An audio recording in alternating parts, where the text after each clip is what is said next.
decision-making authority, the immense power they have to shape the industrial development in the community. So, you have a map of the actual dredging area? yeah, I mean, we could get you a map of that. I mean, I don't have it like in my pocket. On their website? No, they don't have anything. It's a one-page website. And I'm not going to go through the rest of the facts. I will say that the project facts is hilarious because it ends with facts matter. Even though there's a lot of stretching of facts going on there. But the last one here, I do want to say this, that there is a whole carbon neutral ports initiative. There's a green ports initiative, and I strongly support it. But be very, very, very, very, very skeptical of any port that says we're going to be carbon neutral while also building an oil export terminal that will send 1 to 2 million barrels of crude overseas every day. And especially be skeptical because they do not account for the upstream impacts. Every export cargo is just simply more drilling, right? That's what that really means. It means out in West Texas or maybe, you know, up in the Dakotas, there's more oil being extracted. And we all know, I mean, the International Energy Agency, which is not, you know, like some leftist plot, you know, they have proven over the course of the history of their existence that they are generally skewed, you know, towards an objective assessment that favors industry, that favors oil and gas. And they said, we cannot meet climate targets with any new fossil fuel expansion. We're just not going to be able to do it. And so, you know, you talk about carbon neutrality, you talk about green ports, you have to keep in mind that it's not just about what comes out of the smokestacks. It's the entire cycle. It's the whole frac cycle. And so I'm deeply skeptical that any port that says we want to be the greenest port, we want to be carbon neutral, yet simultaneously advocates for expanding export infrastructure of oil and gas is actually committed to meeting that goal.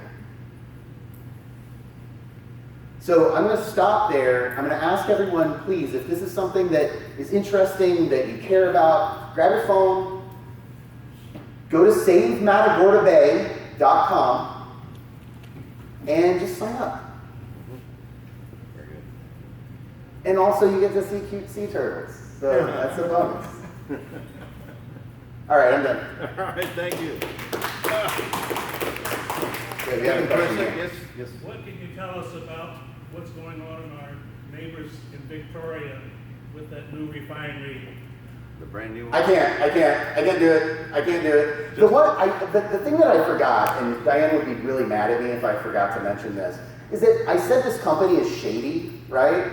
Part of the reason why Max Midstream is so shady is because there's a lot of evidence that would point to them not actually being able to afford, like, to meet their commitment to the port. So if you go down and you see, like, oh, this would cost taxpayers $0 because of private funding, this is what they're talking about. They're like expecting this oil company to pony up $500 million or more to actually pay for the dredging project, because they can't have their oil project if they can't get their VLCCs in, et cetera, et cetera. And so they're already, I mean, they've been sued multiple times for at least $40 million, most of which is because they're just not paying their contractors. You know, as I mentioned earlier, they're literally not oil people, they're real estate people. I mean, it's just, you gotta be skeptical. And why in the world would the port do business with a company like that? It just doesn't make any sense. Is that better? Yeah. Okay. Anything else? I'm curious. They're in the, I read the headline, I didn't get the details, but they're trying to build a new oil refining operation. World's largest oil refinery. In Bloomington, Bloomington, right? In Bloomington, yeah. Our neighbors. Information is still, like, I do know about it. That's the most that I can say right now. Except the other thing is we have not built a refinery in the United States in 40 years. And so it's just really kind of an interesting, at current, it's just a thought experiment, like what are the implications of all of this? I assure you though, that me and others that I know who are a lot smarter than me, they care about it, they're on it, they're paying attention to it, and hopefully if it is a serious thing, that I can assure you there will be resources brought to bear to fight it. Very interesting. Mr. Jacoby, thank you so much for your passion and your commitment, and we'll be with you, and we'll be watching you. Our next presenter is a local boy done real well. Very proud of him, because he is now Dr. Aaron Pina, born and raised in Port Lavaca.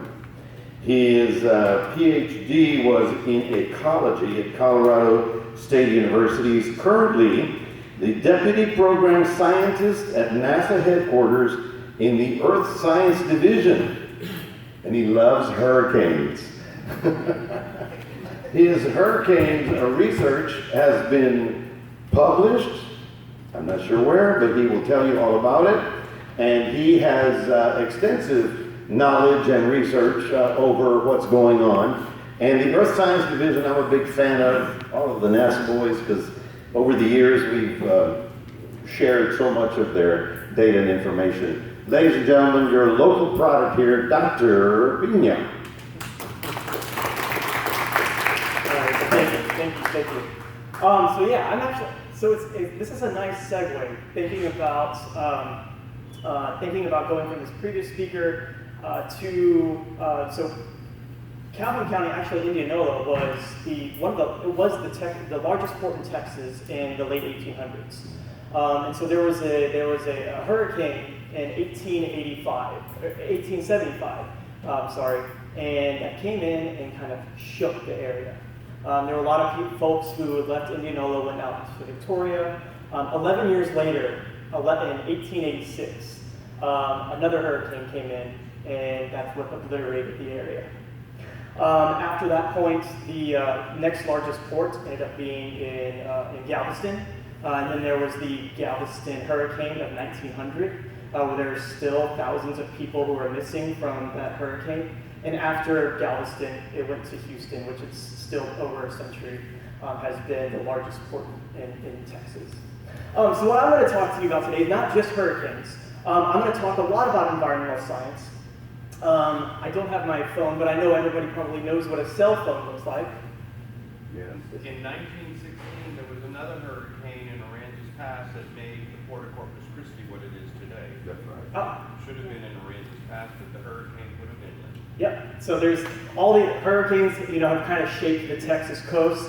So I think that's really interesting thinking about some of that. Of course, we didn't have satellites then. I was just going to say everybody knows what a cell phone looks like. A cell phone is actually a satellite, if you don't believe me. All it would need would just to be, it's a satellite that hasn't had a rocket and a ride to space. What that satellite does, what your phone does, takes photos, it collects information. It's pretty much just the hardware that Apple or Samsung may provide, but really it's all that data inside that the cell phone actually captures. That's really important and what kind of drives our decisions. And now it's not even daily; it's hourly. So I'm going to talk today about drought, air pollution, and hurricanes. These are just a few examples, of course, starting on the ground, and then we're going to go into the atmosphere. I will try to go, I know this for the sake of time, I'm going to try to go rather, not too quickly, but I'll be cognizant of time. I want to also just mention that, I'll go to the next slide and kind of show NASA's fleet. So yeah, since I left Port Lavaca in 2007, I left for studies at Texas A&M University, and then I left to Colorado State University, where I finished my PhD in 2016. After that, I worked in the private industry building weather models for the military. So I built some weather models for the military, and then I went on to NASA headquarters in Washington, D.C., where I'm a program scientist, so I actually kind of coordinate and do a lot of funding of the science that comes from satellites, mostly weather, the weather-focused area, so mostly weather satellites. In the past couple of years, I've been thinking about tying in some environmental science to some of the social science. So thinking about what Dr. Bunnell talked about earlier, can we inform some human health impacts based on satellite imagery? And I'll talk a little bit about that. These are all of NASA's Earth-facing satellites. Many folks think about NASA and they think about space. They think about the James Webb Space Telescope that was just launched, and we saw some photos a little over a month ago. But NASA has satellites that not only look at the sun, look at other planets, and look at other galaxies, they also have satellites that look right back down at us. And so what that helps us to do, those are our eyes in the sky. They're flying all around. And so if I were to play this little movie, if you can see, these are the constellations of satellites that are flying all the time and looking back down at space, including the International Space Station, that if you actually look up at the sky in the nighttime, just after dusk, you can actually see the International Space Station fly over. It's really neat. So as I mentioned, I'm going to talk about a couple of product or a couple of environmental issues, especially germane to this issue. Of course, I'm going to be backing out from a 30,000-foot view. And so I think it's always fascinating because I know a lot of these issues just from growing up around here. I have a high school teacher who's in here, physician, family, friends. It's great that come back to know a lot of folks. And so I keep up through the time and I apply what I've learned and apply what I know. And my center point, where I always draw back to, and I talk to people in DC, is putting Port Lavaca on the map, putting Calhoun County on the map. That's always something that's important. Thinking about drought. So on the left-hand side, this is showing soil moisture in August 2022. This is soil moisture. I'm not going to talk through the color bar, but we're dry. And I don't have to tell everybody that for you to know that we're dry. Although this week we're hopefully getting some relief with the past couple days and the forecast in the next few days. The drought monitor. So what this looks like on the right-hand side. So the left-hand side is from space. This is what we see from space. On the right-hand side, these are products that are put together by a number of agencies. And this is at the county level. We can see that there's it's 5 stages of drought. And we're able to see from this one that part of Calhoun County is in stage 4 and part is in stage 3 drought. And so these are based on, this is soil moisture. It's also the precipitation departure from average. And this is not as bad as 2011, but I've got to say, this is a pretty bad map. And so what that means, if I can just for a second, when the soils get really dry, they harden. And they become almost as hard as concrete. So then what we're about to see over the next 5 to 7 days is there's this tropical system that's going to come up and hit South Texas. It's going to skirt across northern Mexico, and that moisture is going to meet with the system that's hanging out over Arizona and New Mexico right now. In the next 5 to 7 days, that entire system, when they meet, they're going to move back eastward towards north central Texas. And what's going to end up happening is, I kid you not, at 5 to 7 days, there will be flooding over central and north central and northeastern Texas. So that's something that's going to happen. And you can see how dry all that area is in central and north central and northeast Texas. That's all cement that water is going to flood onto. And so that water has nowhere to go except running off, and it's going to pile up. It's so much water that's going to fall. The ground doesn't have the time to actually allow it to seep. So thinking about if you're ever in drought, you want rain, and many people I hear all the time, I would love a tropical storm right now. Tropical storm is great for the moisture, if you think about it in that sense, but for the soils, it's actually bad. And if we think about, for farmlands, let's think about San Antonio area, right in the south central area. If we get a lot of rain in that area, what have farmers in the springtime, they've been applying fertilizers, they've been applying other things to their herbicide, and what ends up happening is all of that ends up running off, and it runs down, and it has nowhere to run except down into our bays.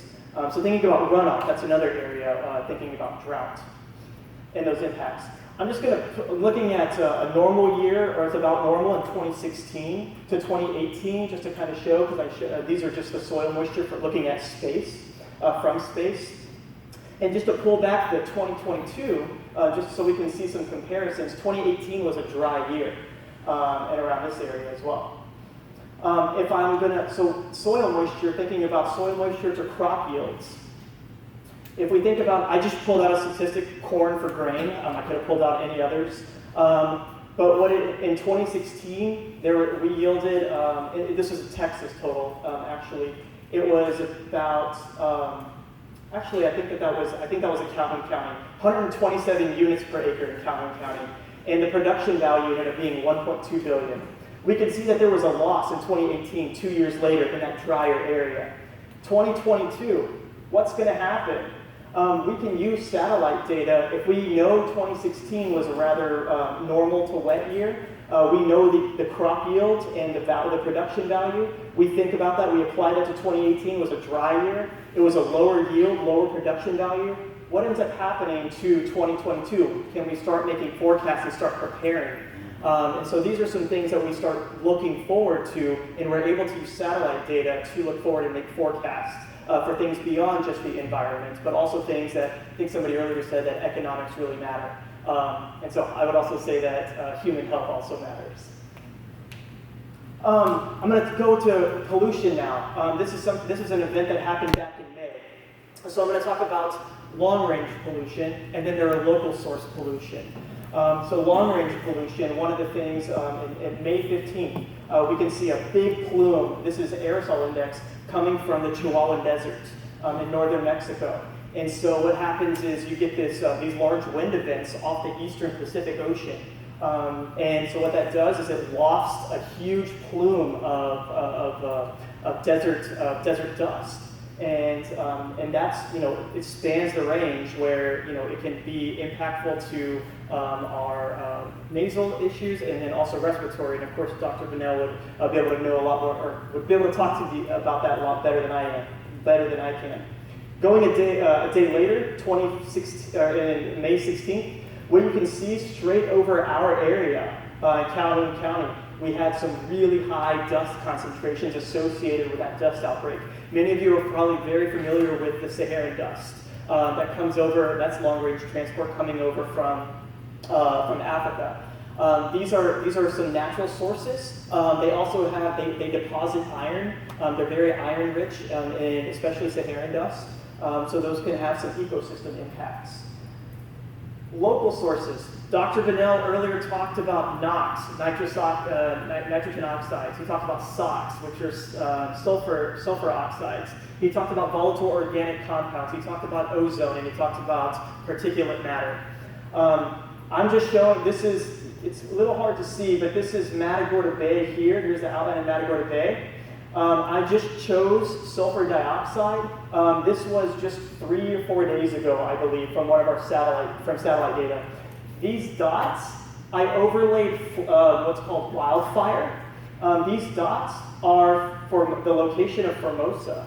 So we can actually see from space the flare-offs. And so that's what we're looking at in this. And so if I were to zoom out, I could actually see there was a fire outside of Karnes City. I believe it was last Sunday. We're able to see that. But this darker shading, what we're able to point out are these higher concentrations in sulfur dioxide.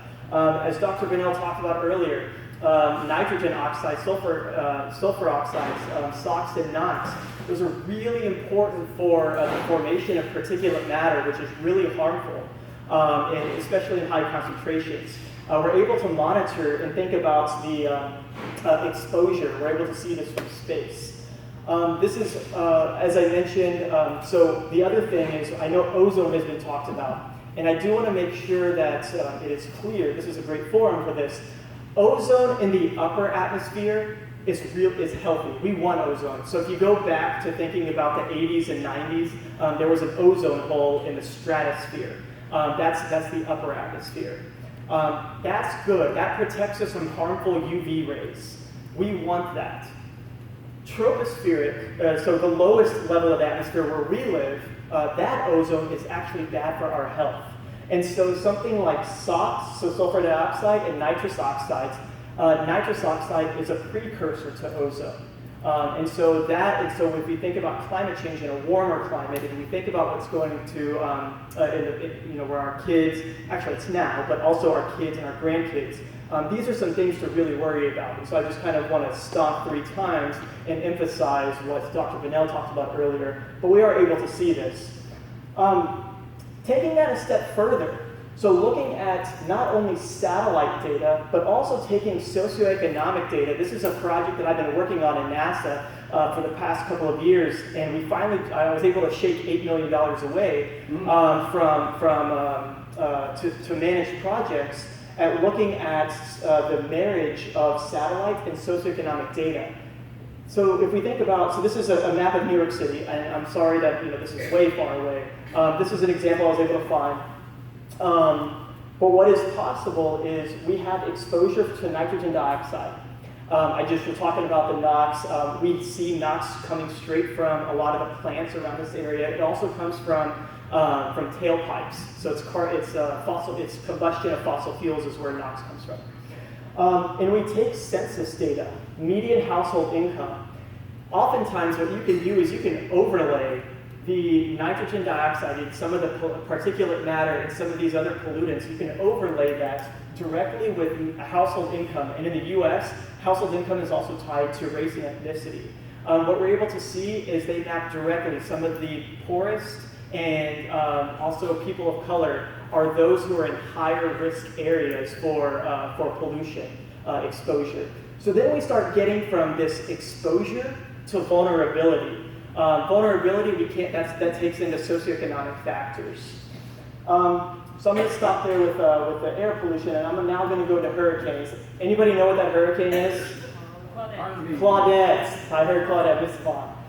So that was in July of 2003.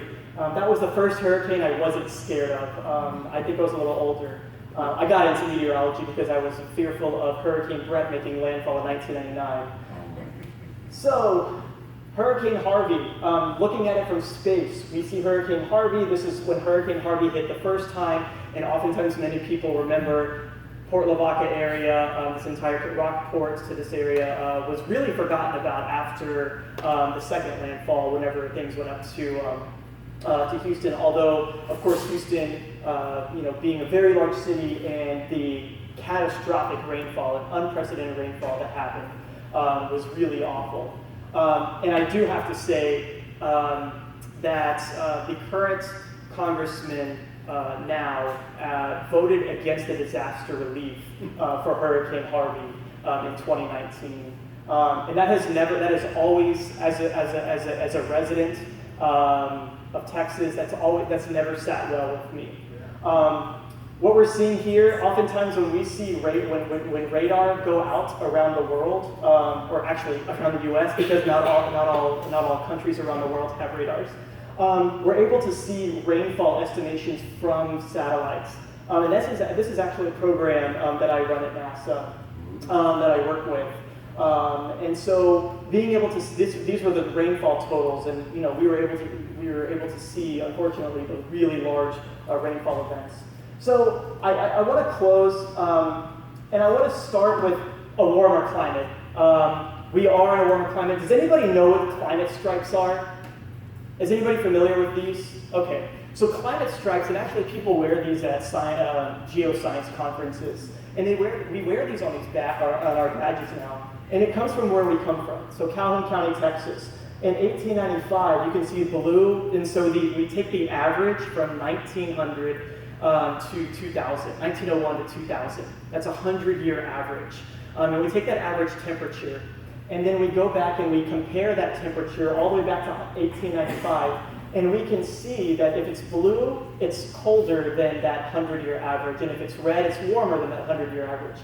And we can see on the right side of the chart of this barcode, we're able to see kind of the obvious that everybody knows, that Calhoun County is a lot warmer in 2020 than it was in 1895. So what is this? How does this tie to us? We think about global warming. The entire globe is warming. It's a lot more extreme at the poles, but it also has impacts for us, especially there are a lot of folks around here who work outside, and the number of days with temperatures greater than 100 degrees Fahrenheit is expected to increase by about 20 days. And so let's just say it's already 50 days. That means 70 days out of the year we're expected to have temperatures greater than 100 degrees Fahrenheit. In the last 10 years, 3 of the 5 hottest Augusts have occurred, and that's in the history since the late 1800s. I talked about air pollution from local and long-range sources. It impacts not only human health, but also plant health and bay health. Another thing is earlier spring arrival, and this comes with climate change. We're going to have, the earlier spring arrival means we're going to have a longer period of warmer temperatures. We're going to have changes to precipitation patterns. This can have an impact on allergies as well. Coastal flooding. This is man-made coastal flooding from dredging. I've gone to give climate change talks down in coastal Louisiana. Folks, the dredging down there, it has decimated those areas and annihilated the protection to the marshlands that saved them from storm surge, from hurricanes. That is something really to look out for and think about. I don't want this to be doom and gloom, because it's not doom and gloom. We're all hopeful. We're all here. We all care about, we have relatively great values that we want. We have the values that we care about the environment, we care about the area we live in, and we care about our families and loved ones and neighbors. So what can you do for right now? This list is not exhaustive, but be weather prepared. And this goes for hurricanes. Hurricane season is now. Are you weather prepared? Flooding, tornadoes, extreme heat and cold. Also air pollution, that's another one. Go to airnow.gov, AIRNOW.gov. You can see your current forecast or your current conditions for weather quality or air quality, and you can see the next couple of days. And then also get involved in decision making. You're here, you're now, this is a really great forum. Now, what else can you do? Get involved in the port. Get involved in a lot of these. Get involved in a lot of local communities, and also even state-based. Look for funding. Start a nonprofit. These are all things that you can do to contribute. So I just want to thank you all. Thank you for the invitation to speak, and thanks for having me.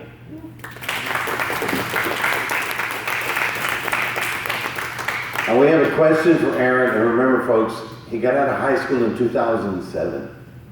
I got shoes that are older than that, so congratulations to you. Richard, you had a question for you, Aaron. Yes, sir. If you were to know that there was a harmful algal bloom occurring in any coastal environment, are there satellites that have the capacity, the sensors, to pick up the particulate matter? Absolutely, yeah, that's a great question. So the question was about harmful algal blooms that occur, and what they end up doing is they actually suck a lot of the oxygen out of the bay, and so yes, so we have a number of there's a satellite that's actually flying around called PACE, P-A-C-E, and so that's the P in PACE stands for phytoplankton. And so these are looking at precursors and looking at the exposure, the ocean biology and biogeochemistry. Those are looking at surface waters. We have satellites that are looking at the air, looking at ice, looking at the land, and looking at the water, freshwater and saltwater coastal waters. So yes, sir. So there could be NASA a model developed based upon what you're doing. You could actually, let's say there's a severe outbreak, and we already know that there's a correlation between an outbreak and pulmonary asthma attacks. I have this in Bristol Hospital in Corpus. When there's a red tide boom, there is a spike that follows it with asthma attacks, but children going to the ER.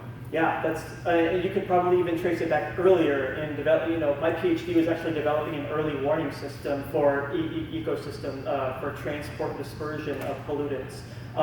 And so you could actually go a step back and think about the drought, think about the runoff, because it's really the runoff that really drives these. It's the runoff, it's the nutrients and the fertilizer, so the nitrogen. Plants, especially aquatic life, really love, they need this special ratio of nitrogen, potassium, and phosphorus. And so one of the limiting nutrients for them is nitrogen. So if you feed them nitrogen, it's like a dessert. It's like going to Golden Corral. They're just going to feast on it. And they're just going to, and so you're going to get these big algal blooms. Whenever they die, those algal blooms die, what they do is that detritus, the dead matter, it falls through. It falls through the column of the ocean or the bay. And what it does is, as it's dissolving or as it's dying, it sucks up the oxygen that's in the water, and that's why we get hypoxic and anoxic conditions. Yeah. I wanted to ask. Now, this is my opportunity to ask Mr. Science here. With our warming climate, we know that our bay waters, because they're not deep, are going to be getting warmer and warmer. So, which is more worrisome, the freshwater inflow with nutrient, or the temperature column of the water all the way down? I mean, is there a correlation that you can look at? You ever see that? Because we're looking at Laguna Madre going to 90 degrees very soon. And that's not good for you and me. I don't know what it's going to do to the redfish. So what do you think? Yeah, that's a really good point. That's a really good question.